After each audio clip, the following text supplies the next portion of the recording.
आज हम श्रीमद् भगवद गीता यथारूप अध्याय 8 के श्लोक संख्या 21 का स्वाध्याय करेंगे। अव्यक्तो अक्षरः इत्युक्त इस्तमाहु परमां गतिम यम प्राप्य न निर्वर्तन्ते तद्धाम परमं मम।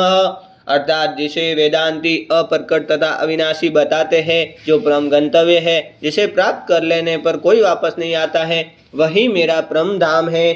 पुरुषः स परः पार्थ भगतयः लभ्य स्तवनन्याः ईशान्त स्थानि भूतानि येन सर्वमिदं ततम्। अर्थात भगवान जो सबसे महान है, अनन्य भक्ति द्वारा ही प्राप्त किए जा सकते हैं। यद्यपि वे अपने धाम में विराजमान रहते हैं, तो भी वे सर्वव्यापी हैं और उनमें सब कुछ स्थित है। यत्र काले त्वानवर्तिमावृतिं चैव योगिनः पर्याता यान्ति तं कालं वक्ष्यामि वृत्तऋषभः। अर्थात हे वृत्रश्रेष्ठ, अब मैं तुम्हें उन विभिन्न कालों को बताऊंगा जिनमें इस संसार से प्रयाण करने के बाद योगी पुनः आता है अथवा नहीं आता है। अग्निर्ज्योतिरः शुक्लः षण्मासाः उत्तरायणं तत्र प्रयाता गच्छन्ति ब्रह्मविदो जनाः।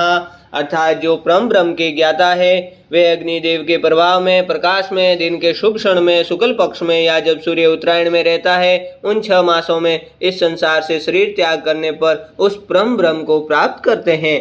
धूमो रात्रिस्ततः ग्रीष्म षण्मासा दक्षिणायनम तत्र चांद्रमासम ज्योतिर्योगी प्राप्य निर्वर्तते।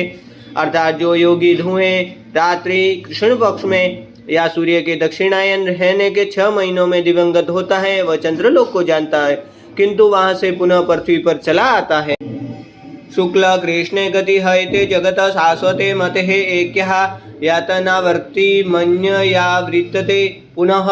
अर्थ वैदिक मतानुसार इस संसार से प्रयाण करने के 2 ही मार्ग है, एक प्रकाश का तथा दूसरा अंधकार का। जब मनुष्य प्रकाश के मार्ग से जाता है तो वह वापस नहीं आता है, किंतु अंधकार के मार्ग से जाने वाला पुनः लौट कर आता है।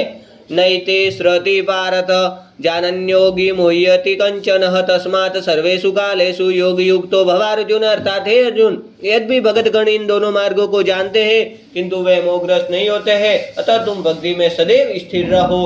वेदेषु यज्ञेषु तपस्सु चैव दानेषु यत् पुण्यफलं प्रदिष्टम् अत्येति तत् सर्वमिदं विदित्वा योगी ब्रह्म स्थानम् उपेति साध्यम्।